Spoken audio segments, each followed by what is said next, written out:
What's up, guys? I'm here with Project La Fonda, the dirty old Honda. She's a 2006 350 Rancher, and I just wanted to do a video today to showcase my snorkel that I put on it.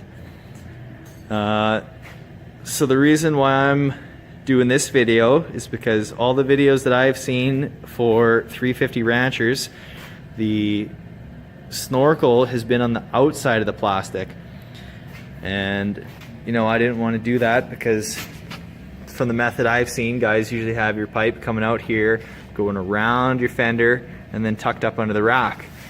So I didn't want to do that because, you know, it's a foot shift model. Your knee is right here, it's rubbing against the plastic, so I didn't want to have an extra pipe there to bang your leg on. And quite frankly, I think it just looks better. I mean, who wants an extra pipe sticking on the outside of their plastic?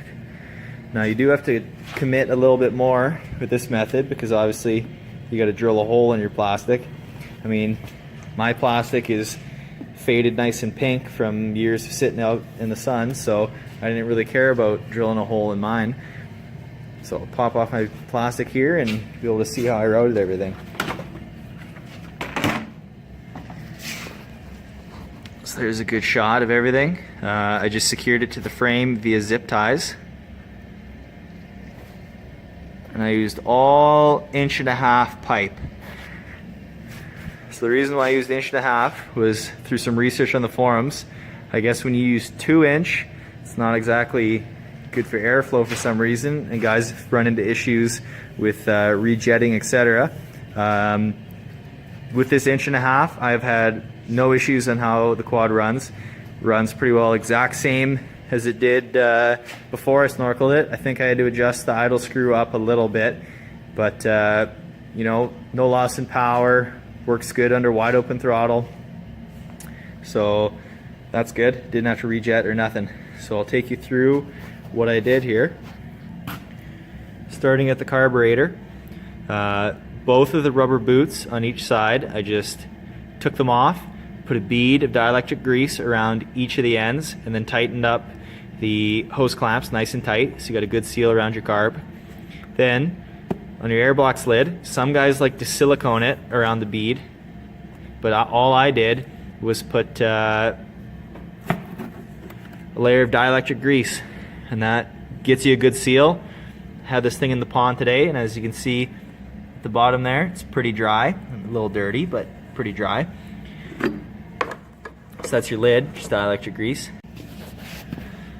So this rubber grommet that comes through the air box, I was sure to put a bead of silicone just around there and then put it back into the air box to get you a good seal on there. So that was still just the factory grommet I used there. Then my first piece of pipe I used was an 1.5 barbed fitting. So that slides nicely into that factory rubber grommet that comes through the box. And then I just put silicone on that 1.5 barb fitting and put the hose clamp on, factory hose clamp, tighten it up, get a good seal on there. Then right after that 1.5 barb fitting, I put a 45 on here. Then I had to cut a nice small, about 2-inch piece to come out of that 45 into another 45. So from that 45, I got about a 1.5 foot piece into a 45, a 90 street, so it fits directly into that 45. From the 90 street, cut a nice little small straight piece into another 90, which gets you into this straight piece, takes you inside the fender, and we have yet another 90. Now here, it's an optional piece. From that 90, I put on a screw-on piece, which glues to your tall piece. So that way, if ever I needed to get under a tree or something, or you know, I just wanted to take it off, this will just unscrew from the lower piece, and you can take your tall piece off to get underneath trees, etc. Then on the top, to get your nice little U, I have a 45 street into a 90. That gets your nice loop so you don't have water splashing in there.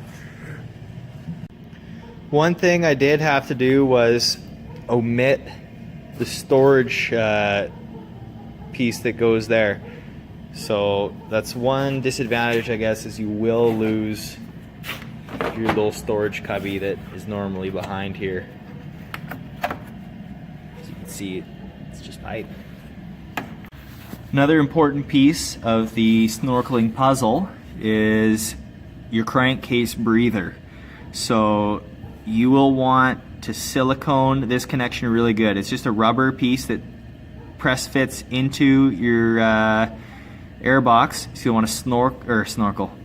Silicone that really good and put that back in. And then also make sure you have a good clamp on the engine side. Another thing I did that helps is your pull start, where it mounts to your engine. I put a bead of silicone to prevent extra water and stuff getting in there.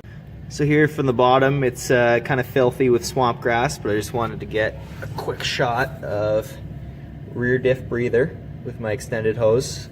So you can trace it along, and then it goes through this factory little loop and then snakes up around the air box and up the frame there to beside the battery. Man, there's lots of stuff here. And then another thing that you'll have to tackle is your airbox drain. So some guys like to seal this off completely with silicone. What I did is kind of ghetto, but it works, is just a bolt with some plastic shoved in there real good. And that way you can still pull your bolt out and drain it if you have to. Probably not the best way, but I did it and it works, so I haven't changed it yet. Maybe I'll come up with a better way later, but yeah, it seems to be working for me. On the breather side of things, there's a couple things you got to do. First one, probably the most important one, is your carburetor. When I first tried this out, I did not have this hose snorkeled properly, resulting in water in my carb, and I stalled out. So you got your two breathers here. They come together into this Y piece, and then from factory it's just a short little guy here that's not good enough. So you got to get yourself some 1/4 inch inside diameter tubing, put that onto that Y piece, snake it around, what I did, onto the frame rail here, where you can get underneath your plastic, and then come up, put a loop in it, and put it underneath your gauge pod. And then my two other hoses I have here are my rear diff and my front diff. For the front diff, this is just the factory hose. It's long enough to get up underneath your gauge pod. And then for the rear, again, it's that 1/4 inch inside diameter hose. You just put that onto your rear differential breather, snake it up through your frame, along the frame rail, zip tying it along the way to get up here, put a loop in it so it's got the layer lock, and then tuck it nicely underneath your gauge pod. And then I think that's about all you need. Some guys like to snorkel their exhaust. I did not. One thing that you gotta make sure you do is when you're underwater, you have at least half throttle going. If you let off your throttle, it will stall. I found that out, and I was floating in the pond. So I think that about covers it. Take one last little picture here of how I routed everything.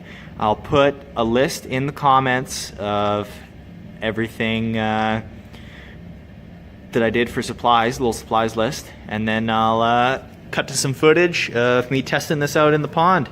Thanks for tuning in, and I'll be making some more videos in the future. Thanks.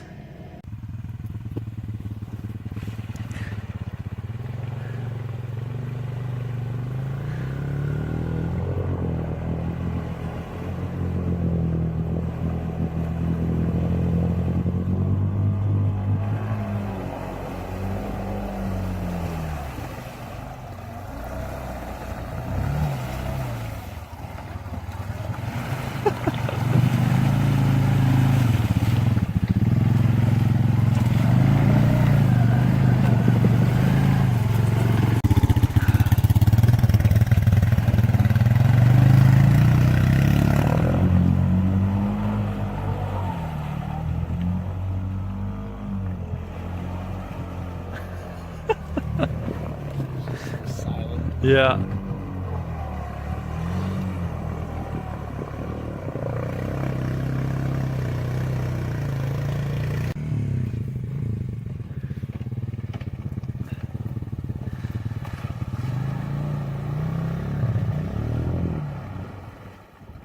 Oh no.